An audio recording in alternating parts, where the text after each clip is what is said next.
ओम नमो भगवते वासुदेवाय नमो नमः। जय श्री कृष्णा मित्रों, राधे राधे।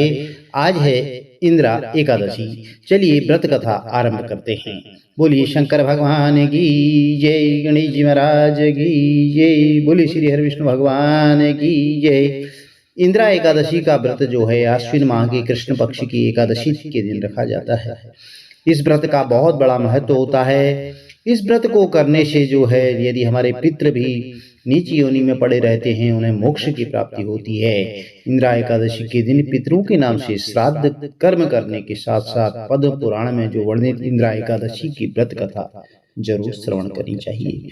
तो एक बार युधिष्ठिर जी ने पूछा कि हे मधुसूदन, कृपा करके मुझे यह बताएं कि आश्विन माह के कृष्ण पक्ष में कौन सी एकादशी होती है।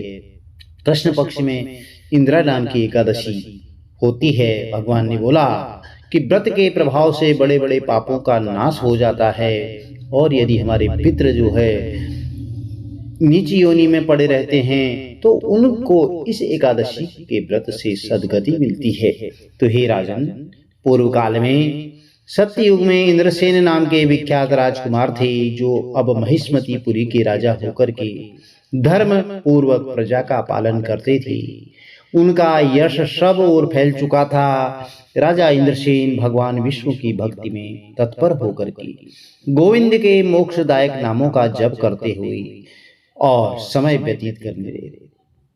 विधि पूर्वक वह अध्यात्म तत्व के चिंतन में संलग्न रहते थे। तो एक दिन राजा राजसभा में सुखपूर्वक बैठे हुए थे। इतने में ही देव ऋषि नारद आकाश से उतरकर वहां आ पहुंचे। उन्हें आया देख करके राजा हाथ जोड़कर खड़े हो गए और विधि पूर्वक पूजन करके उनकी स्तुति करके उन्हें आसन पर बिठाया। इसके बाद वे इस प्रकार बोले कि हे मुनि श्रेष्ठ, आपकी कृपा से मेरी सर्वथा कुशल है। आज आपके दर्शन से मेरी संपूर्ण यज्ञ क्रियाएं सफल हो गई हैं। हे देव ऋषि, अपने आगमन का कारण बताकर मुझ पर कृपा करें। तो नारद जी ने कहा कि हे नृप श्रेष्ठ, सुनो मेरी बात, तुम्हें आश्चर्य में डालने वाली है। मैं ब्रह्मलोक से यमलोक में आया था और वहां एक श्रेष्ठ आसन पर बैठा और यमराज ने मेरी भक्ति पूर्वक पूजा करके उस समय यमराज की सभा में मैंने तुम्हारे पिता को भी देखा था। वे व्रत भंग के का दोष से वहां आए थे। तो राजन, उन्होंने तुमसे कहने के लिए एक संदेश दिया है, उसे सुनो। उन्होंने कहा है कि बेटा, मुझे इंद्रा के व्रत का पुण्य देकर के स्वर्ग में भेजो। उनका यह संदेश लेकर के मैं तुम्हारे पास आया हूँ। हे राजन, अपने पिता को स्वर्गलोक की प्राप्ति कराने के लिए आप इंद्रा एकादशी का व्रत करो। तो राजा ने पूछा, भगवान कृपा करके इंद्रा एकादशी के व्रत के बारे में बताएं। किस पक्ष में, किस तिथि को और किस विधि विधान से उसका व्रत करना चाहिए। तो नारद जी ने कहा, हे राजेंद्र सुनो, मैं तुम्हें इस व्रत की शुभ कारक विधि बतलाता हूँ। आश्विन मास के कृष्ण पक्ष में दशमी के उत्तम दिन को श्रद्धा युक्त चित्त से प्रातः काल स्नान करें और फिर मध्याह्न काल में खाना जो है एकाग्र चित्त होकर के एक समय भोजन करें। रात्रि में भूमि पर सोएं। रात्रि के अंत में निर्बल प्रभात होने पर एकादशी के दिन दातून करके मुंह धोएं। इसके बाद शिव भक्ति जो है भक्ति भाव से आप जो है भगवान श्री हरि विष्णु का पूजन करें और एक मंत्र जो है आप बोल सकें तो इस मंत्र का आप भी श्रवण करें। वह मंत्र इस प्रकार है जो उन्होंने बताया था। अद्य निराहार सर्वभोग विवर्जित श्रोभोक्षी पुंडरीकाक्ष शरणं मे भवाच्युतः। हे कमल नयन भगवान नारायण, आज मैं सब भोगों से अलग होकर के निराकार रह करके कल मैं भोजन करूंगा। तो निराकार ही रहना है। हे अच्युतानंद, आप मुझे अपनी शरण दें। इस मंत्र का अर्थ इस प्रकार है। तो प्रिय भक्तजनों, इस प्रकार नियम करके जो है मध्याह्न काल में पितरों की प्रसन्नता के लिए सालग्राम शिला के सम्मुख विधि पूर्वक श्राद्ध करके दक्षिणा से ब्राह्मणों का सत्कार करके उन्हें भोजन करावें। पितरों को दिए हुए अन्नमय पिंड को जोम करके विद्वान पुरुष गौमाता को खिला दें।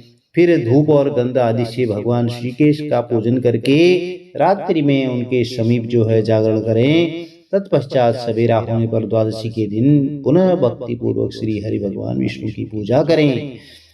उसके बाद ब्राह्मणों को भोजन करा करके भाई बंधु नाती पुत्र आदि के साथ स्वयं भी मौन होकर भोजन करें। हे राजन, इसी विधि से आलस्य रहित होकर के तुम इंदिरा एकादशी का व्रत करो।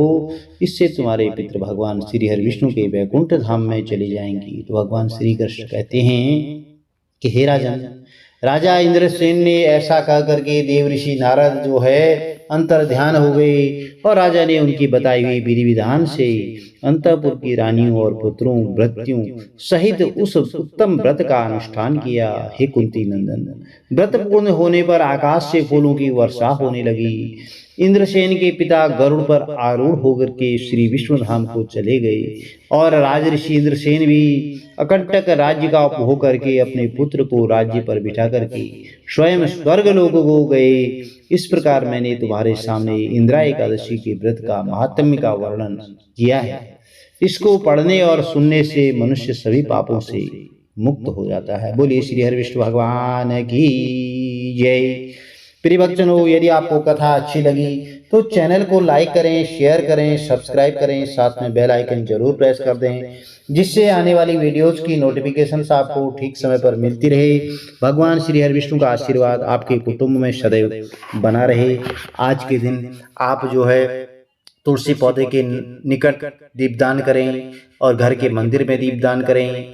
आप जो है श्री हरि विष्णु भगवान के विग्रह स्वरूप कोई मंदिर है आपके आसपास में, आप जो है उनके सम्मुख भी दीपदान करें। पीपल के पेड़ की जड़ में दीपदान करें और रसोई घर में अन्नपूर्णा का वास होता है, पितरों का वास, जहाँ मटका परिंदा होता है, आपका जल रखने का स्थान, वहां पर भी एक दीपदान जरूर करें। आपकी मनोकामनाएं पूर्ण होंगी। गौ माता को चारा खिलाएं, रोटी खिलाएं, पक्षियों के लिए दाना पानी की व्यवस्था करें, किसी गरीब जरूरतमंद को वस्त्र दान, अन्नदान जरूर करें। प्रिय भक्तजनों, जय श्री कृष्ण, राधे राधे।